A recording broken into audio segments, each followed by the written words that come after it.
Good afternoon. It's good to have you join us on CoreTV News on the hour. I am Ebulomo Adekunle. U.S. Secretary of State John Kerry says the United States is ready to go further to help Nigeria defeat Boko Haram militants. John Kerry, who met with President Goodluck Jonathan and his main rival for the February 14th presidential elections, also pledged Washington's continued support for Nigeria's counterinsurgency efforts.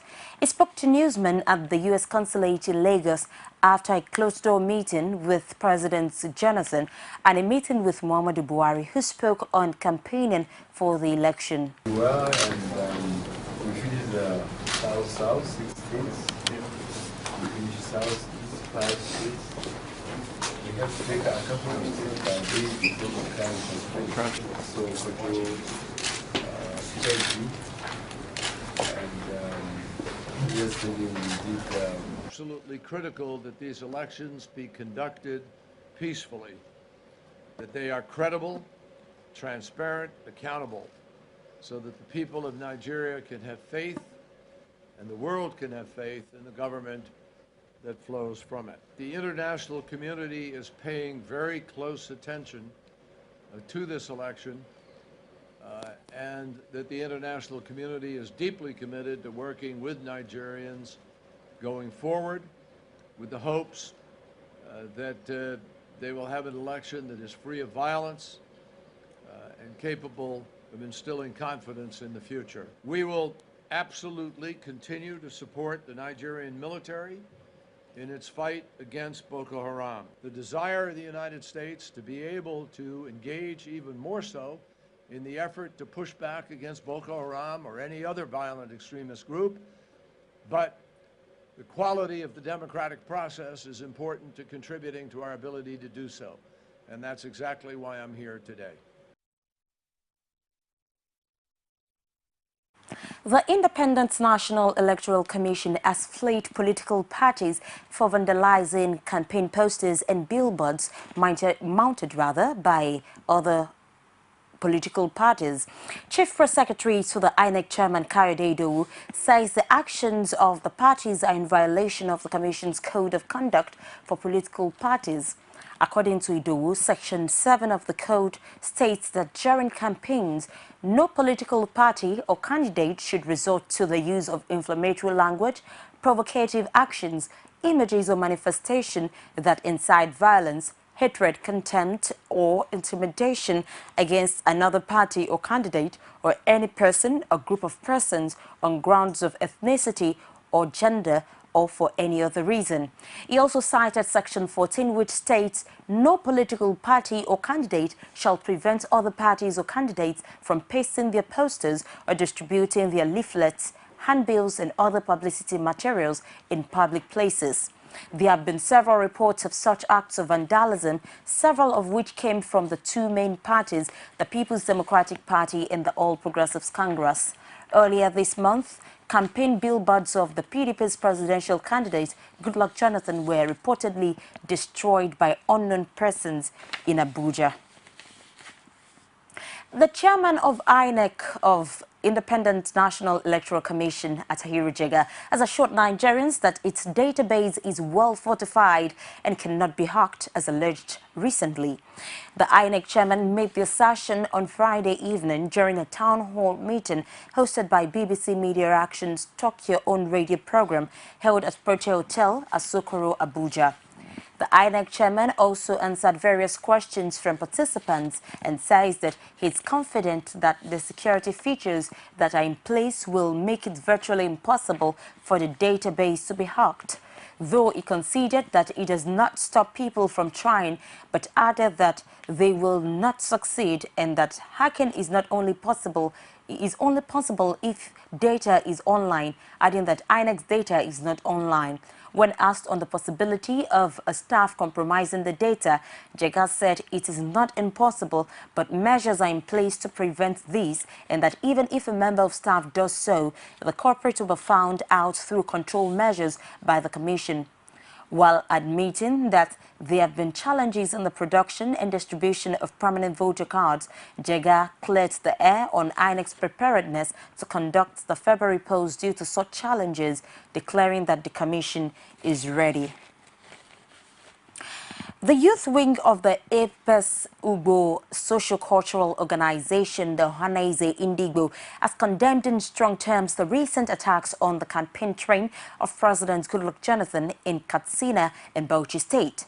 The national president of Ohanaeze Youth Council, Okechukwu Isiguzoro, speaking in Umahia, says Igbo youths will use the vote as a reprisal weapon against any attack on Jonathan.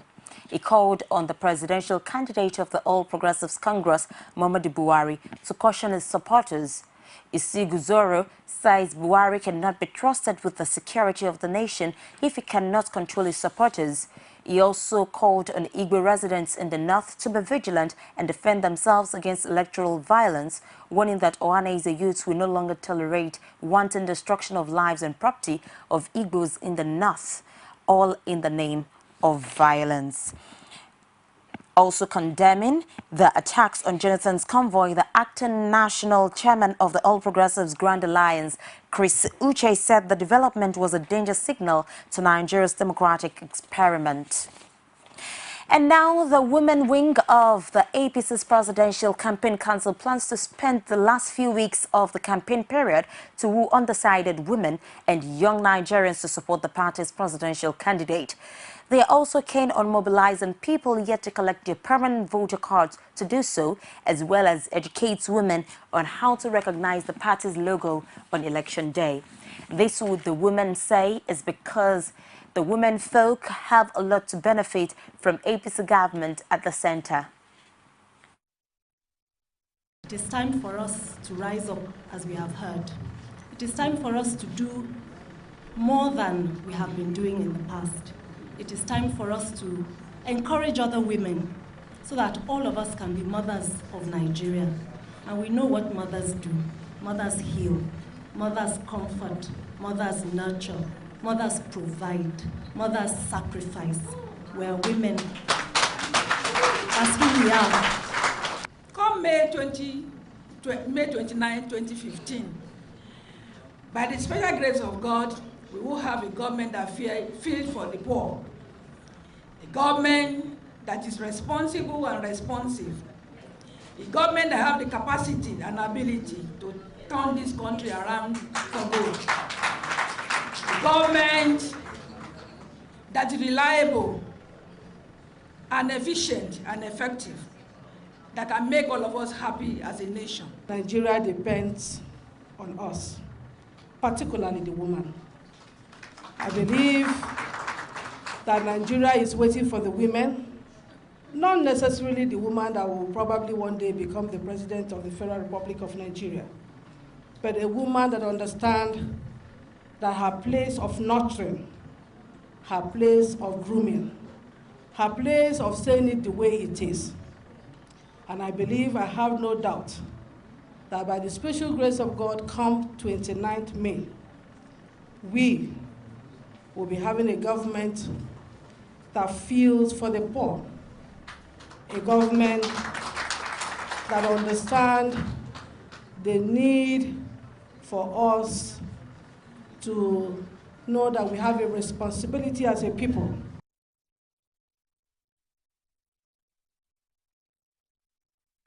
The European Union plans to deploy 90 election observers to monitor next month's general elections in Nigeria. It will, however, not send any item to observe voting in the northeast due to security concerns. The head of EU's election observation mission, Santiago Ixela, disclosed this at a meeting with the presidential candidate of the All Progressives Congress, Muhammadu Buhari, in Abuja. He added that observers would arrive in Nigeria in 3 batches and would remain in the country till April. Buhari was accompanied to the meeting by the Director General of his campaign council, Rotimi Amechi, and his deputy, Senator Oloronimbe Mamura. It's the CoreTV news on the hour. Take a short break and we'll return with more stories. Please stay with us. Every day, every hour, and every minute, news break in Nigeria. Things happen so fast, it's most times difficult to track and comprehend them. But that's what we do right here on Digit 360. 2015, would you want to come back again? It's like asking Jesus Christ if he knew he was going to die, will you want to come back as the savior of the world again? We do not just help you track the stories, we break them down, explore all the angles, analyze the issues so that you can fully comprehend the stories and use them to make the right decisions.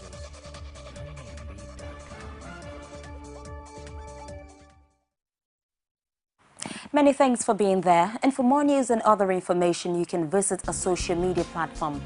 On Facebook, it's facebook.com/CoreTV News. Our Twitter handle @CoreTV News NG. And on YouTube, it's youtube.com/CoreTV, leave a space, then news. Judicial workers have partially called off their 3-week-long strike after a National Executive Council meeting in Abuja. The leadership of the Judicial Staff Union of Nigeria have consequently directed their members at federal level to resume work with effect from Monday. The JSON president, Adamu Marwan, said the decision was part of the concession by the union to prove that the strike was not political. Their counterparts in the state judiciary across the country, however, awaiting the outcome of a meeting of JSON officials with stakeholders later today. President of the Nigerian Bar Association, the Forum of Court Chief Registrars, body of State Attorneys General, are expected at the meeting. The grouse of the judicial worker is the reluctance of some state governors to grant autonomy to the judiciary. A group which identifies itself as Igbo Diaspora Initiative for Buhari has dissociated itself from claims that Eze Indigbos in northern Nigeria have endorsed President Goodluck Jonathan for a second term in office. Members of the group maintained that the suggestion was made by people they described as political merchants who see politics as a means to their selfish end. Addressing journalists in Abuja, the group led by its national vice chairman Obiora Anowia, however, disclosed that it is backing the All Progressives Congress and its presidential candidate Muhammadu Buhari. We urge all the Igbos, wherever they find themselves, to integrate with their host communities and to refuse to be headed by greedy and rogue individuals who masquerade as monarchs where they have no stake to territory or subjects. They are simply put, impostors. We call on all public to disregard such unmandated statements from political merchants as we pray for change in all ramifications come February 2015.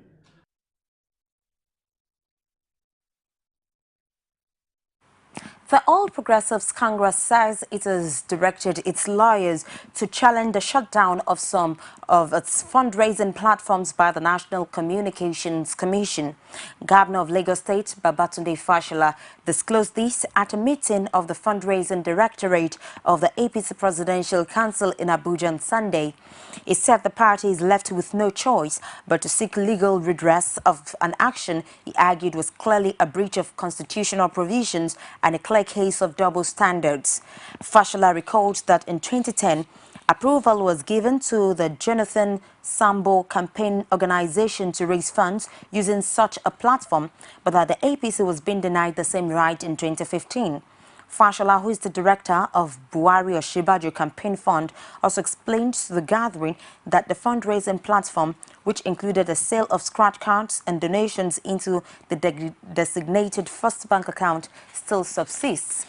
He said, though the platform was established when Buhari was still seeking the party's nomination as flag bearer, it is still up and running and supporters could still donate.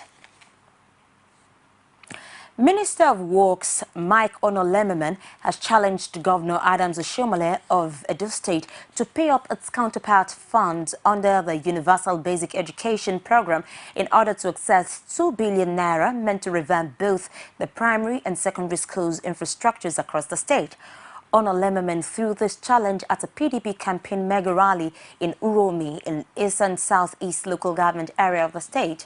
Addressing the large crowd at the PDP rally, where all the PDP stalwarts were in attendance, the minister used the occasion to restate the many achievements of President Goodluck Jonathan in Edo State. Chairman of the party's board of trustees, Tony Anene, also done a lot for you, not only on infrastructure, but also in terms of staff development, staff training, and all that. So we challenge the state government to pay their matching grant so that they'll be able to deliver democratic dividends that is flowing from the federal government to the good people of Edo State. When I say yes, it is yes. And I want to say this clearly. Don't be deceived. If somebody tells you Jonathan will not win, that person is sick.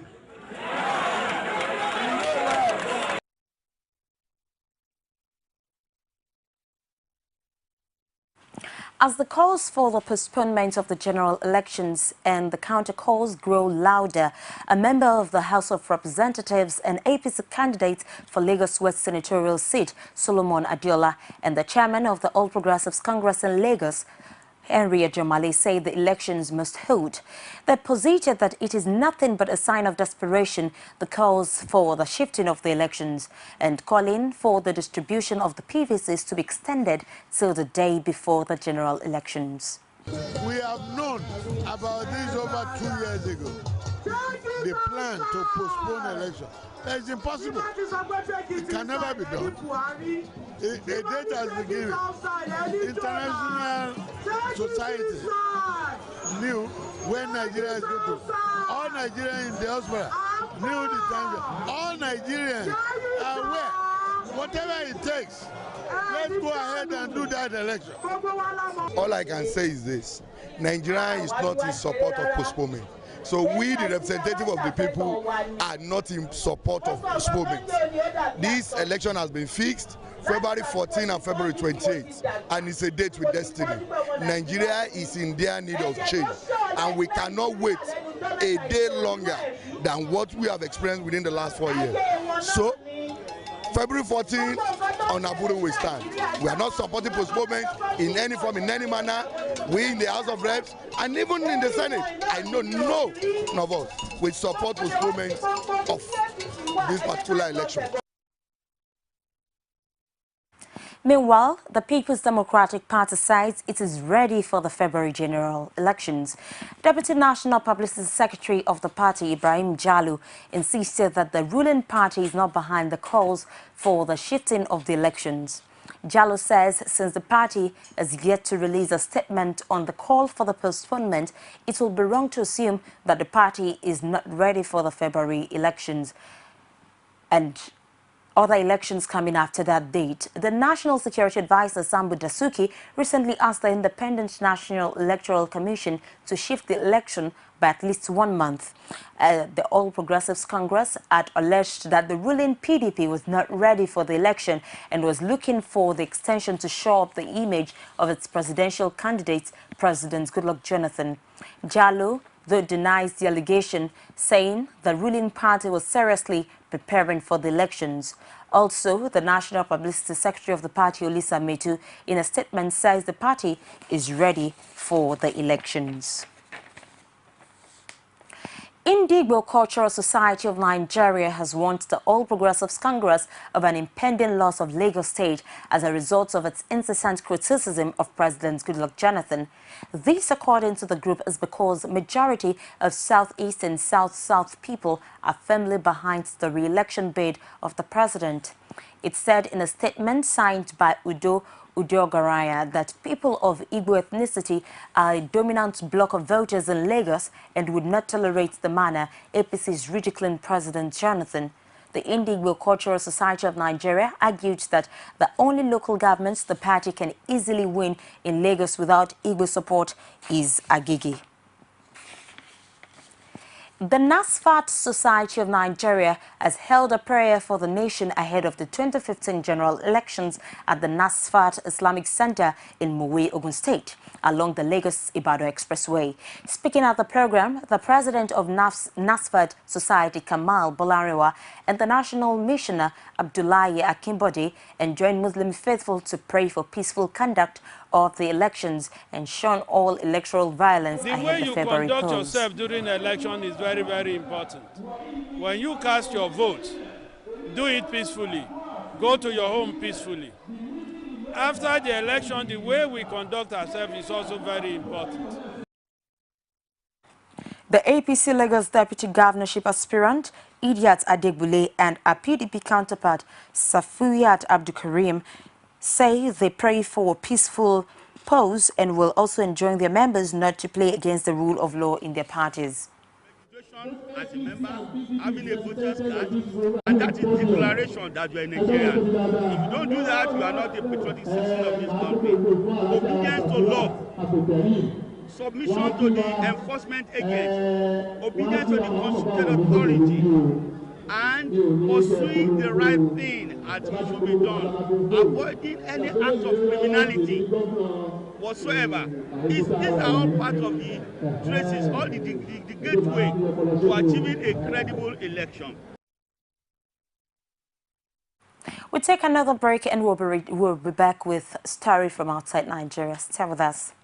You can now watch CoreTV News live from anywhere in the world on our website www.coretvnews.com. Click on Live TV on our website and watch us live. And welcome to CoreTV Primetime Days. To follow us on Twitter, click on Twitter icon on our website. On Facebook, click on the Facebook and YouTube to see all our previous news production. You can also watch us live on YouTube. Click CoreTV, leave a space, then News. CoreTV News, a 24-hour news station. Thank you for being there. In Egypt, state media has reported the death of at least 11 people in an unrest on Sunday as the country marks the 4th anniversary of its 2011 uprising. The Interior Ministry says a policeman was shot dead in clashes with Islamist protesters in a North Cairo neighborhood that also led to the death of a number of demonstrators. It is not immediately clear whether the policeman was included in the total of 11 people reported by the state-owned Al-Haram newspaper on its website. Officials also say another Islamist protester was shot dead in clashes with police in the Mediterranean city of Alexandria after he opened fire and police responded. In central Cairo, police fired shotguns and tear gas to disperse hundreds of protesters who tried to march on the central Tahrir Square, the epicenter of the early 2011 revolt that ousted veteran strongman Hosni Mubarak.